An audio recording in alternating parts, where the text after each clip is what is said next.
Everyone. So in previous session we have discussed that what is the dielectric and what is the role of dielectric and what is the importance of dielectric, and today we are going to discuss that dielectric for dielectric inside the capacitor have the what is the role and what is the formula for us which generally comes in our board examinations. So we will concentrate over these topics.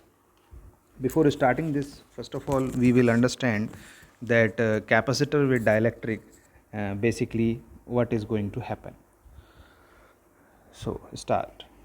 Actual में हुआ क्या कि Faraday ने जो हमें ये सारी information दी वो ये दी कि 1837 के अप्रॉक्स फैराडे ने बोला कि अगर आप किसी कैपेसिटर के अंदर, किसी पैरेलल प्लेट कैपेसिटर के अंदर यहाँ मिडिल में एक डाइलेक्ट्रिक लगा दो तो उस पर कुछ फ़र्क पड़ता है उसके कैपेसिटेंस पर। और उसने पाया कि वो जो कैपेसिटेंस नया वाला आएगा वो पुराने वाले कैपेसिटेंस को न्यूमेरिकल फैक्टर के से इफ़ेक्ट करता है। ये उसने पाया अपने डेरिवेशंस में और अपने रिलेशंस में। तो ये फैराडे ने हमको बताया कि कैपेसिटर विद डाइलेक्ट्रिक हम जो है, अगर हम डाइलेक्ट्रिक प्रॉपर तरीके से यूज़ करें तो हमारा कैपेसिटेंस नया वाला जो है वो इंक्रीज़ हो जाता है, तो कल हमने 3 प्रॉपर्टीज़ पढ़ी थी अपने प्रीवियस सेशन में कि वो किस तरीके से इंक्रीज़ करता है और वो क्या है बेसिकली उसका इंक्रीज़ का रोल, वो हम डिस्कस कर चुके हैं। तो अब हम जो डिस्कस करेंगे आज वो हमारा कंसंट्रेशन होगा कि वो इफ़ेक्ट किस तरीके से डालता है। तो पहले थोड़ा सा रिवाइज़ कर लेते हैं कि आखिर हमारा कैपेसिटर होता क्या है।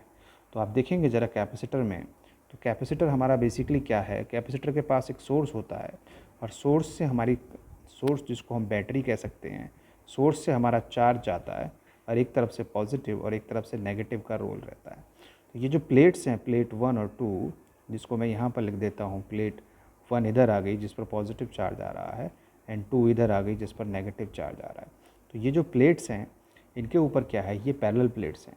तो ये जो आपको इस बीच में स्पेस दिख रहा है ये वाला, इसमें हम एक डाइलेक्ट्रिक डाल देते हैं, यानी कि हम एक इंसुलेटर टाइप का एक मटेरियल फिल कर देते हैं। ये फिल करने पर इसके 2 केसेस आते हैं, यानी कि 2 टाइप का ये फिलिंग होता है। पहला तो फिलिंग होता है कि ये फुली फिल हो जाए, दूसरा फिलिंग होता है कि पार्शली फिल हो। ठीक है, तो ये किस तरीके से हमारे कैपेसिटेंस के पर इफ़ेक्ट डालते हैं या कैपेसिटेंस का फॉर्मूला इन पर किस तरीके से इफेक्टेड होता है, चलिए ये समझने की कोशिश करते हैं। तो सबसे पहला अगर हम देखें तो किसी भी डाइलेक्ट्रिक के आ जाने से हमारे ऊपर क्या फ़र्क पड़ता है वो समझने वाली बात है। वो ये है कि सबसे पहला इफ़ेक्ट तो यही पड़ता है कि किसी भी डाइलेक्ट्रिक के आ जाने से हमारा नया वाला कैपेसिटेंस के टाइम्स पुराने वाले के हो जाता है। दूसरा जो फ़र्क हम डिस्कस कर चुके थे कि ये हमें एक मैकेनिकल सपोर्ट या मैकेनिकल मीन प्रोवाइड कराता है, मैकेनिकल मीन प्रोवाइड कराता है। तीसरा जो पॉइंट हम कल किए थे उसमें भी हमने ये डिस्कस करा था कि ये क्या करता है, it increase the limit of potential difference. Okay, तो पोटेंशियल डिफरेंस की लिमिट इंक्रीज़ कर देता है। ठीक है, तो पोटेंशियल डिफरेंस की लिमिट इंक्रीज़ कर देता है। कैसे करता है, क्या करता है, ये सब हम डिस्कस कर चुके हैं अपने प्रीवियस सेशन में। आप चाहें तो उस वीडियो को देखें तसल्ली से। आई थिंक वो बेस्ट वीडियो है किसी भी डाइलेक्ट्रिक को समझने के लिए। तो आप पहले उसको डिस्कस करें। वो थोड़ा सा बड़ा ज़रूर है, 28 मिनट का है, बट आपको डेफिनेटली वहाँ से बहुत सारे कॉन्सेप्ट्स मिलेंगे। तो अब हम आज जो हम कंसंट्रेट करेंगे वो कंसंट्रेट करेंगे पार्शली और फुली फिल्ड कैपेसिटर के ऊपर। तो सबसे पहले हम ले लेते हैं फुली फिल्ड कैपेसिटर और फुली फिल्ड कैपेसिटर को समझने की कोशिश करते हैं आखिर वो होता क्या है, फुली फिल्ड कैपेसिटर आखिर होता क्या है।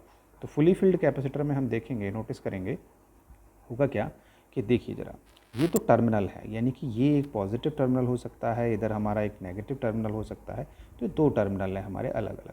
तो इन दोनों, ये जो हमारी प्लेट है ये वाली, ये एक मेटल की प्लेट है। ऐसी ही प्लेट दूसरी तरफ भी लगी हुई है और उनके बीच में जो आपको ये ब्लू कलर का पोर्शन दिख रहा है ये वाला, ये हमारा डाइलेक्ट्रिक है। और इस डाइलेक्ट्रिक की प्रॉपर्टी ये है कि ये जो है इसके बीच में डी डिस्टेंस में फील्ड है पूरा का पूरा।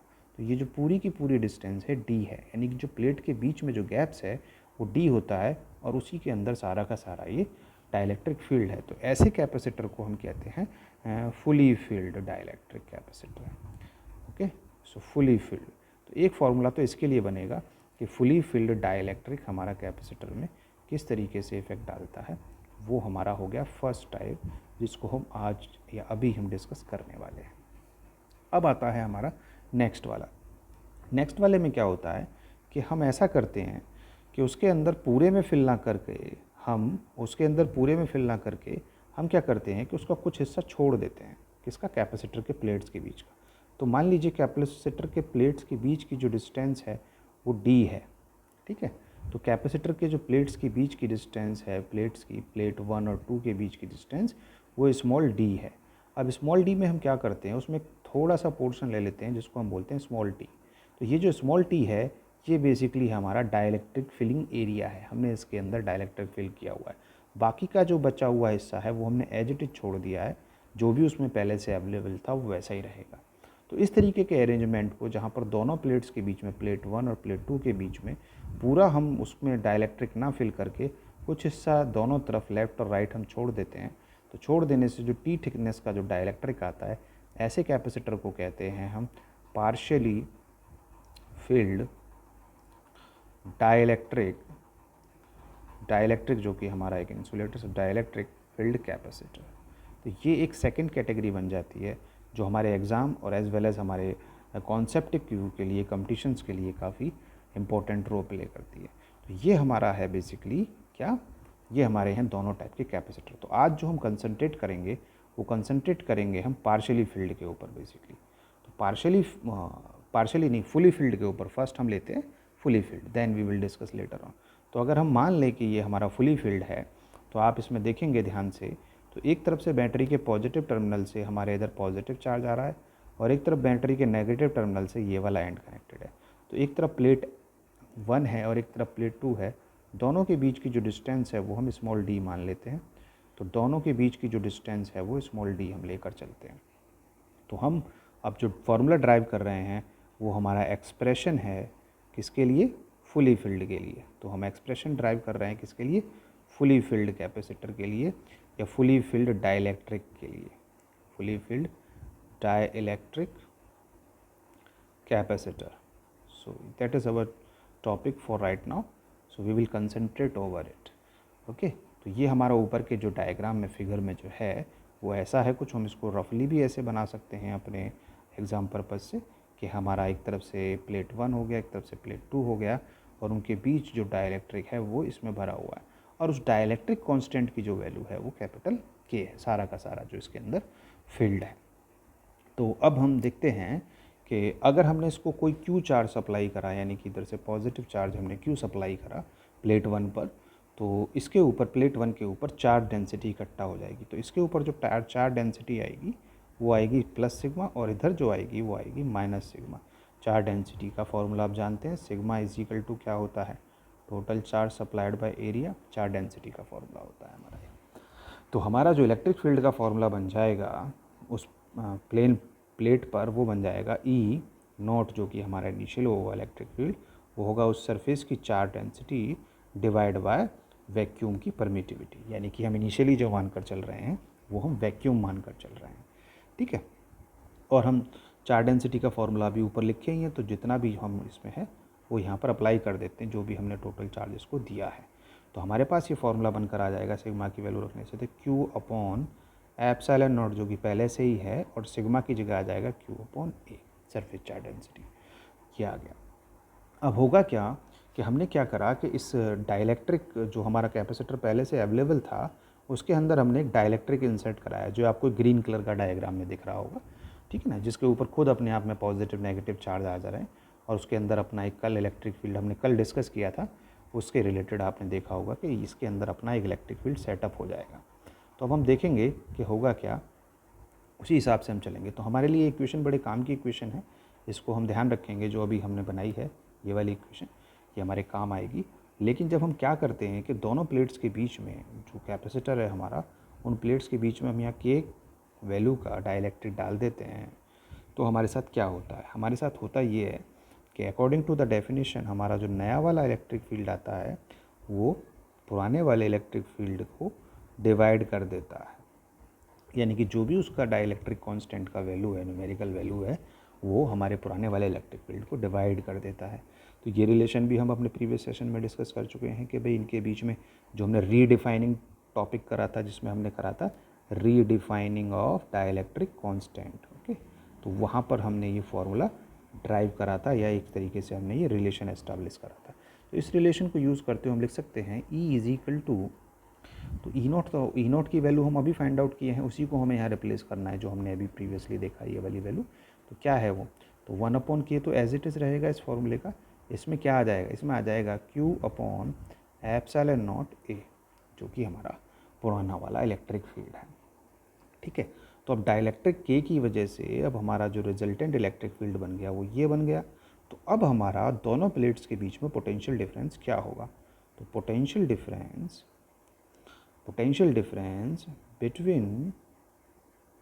बिटवीन द प्लेट्स, तो हमारे जो कैपेसिटर की प्लेट्स हैं उनके बीच में पोटेंशियल डिफरेंस क्या होगा वो देखते हैं ज़रा। तो हमारा जो पोटेंशियल डिफरेंस होगा V into electric field into D, potential gradient वाले फॉर्मूले से हम ये रिलेशन लेते हैं।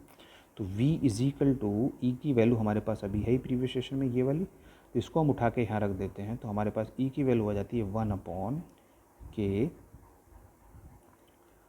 ε0A इंटू क्या आ जाती है, इंटू हमारा रह गया D। ठीक है, जो फॉर्मूले में यहाँ था D एज इट इज़ आ गया।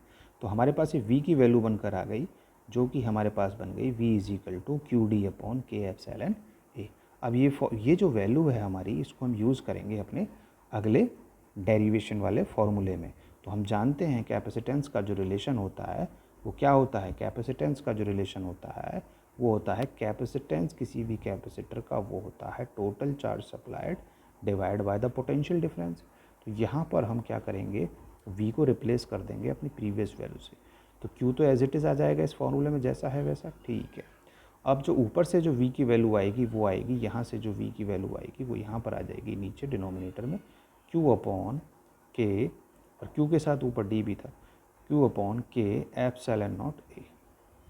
तो आप देखेंगे कि यहाँ पर Q से Q कैंसिल आउट हो जाएगा, तो हमारा जो C बचेगा वो बचेगा K ε0A divide by D।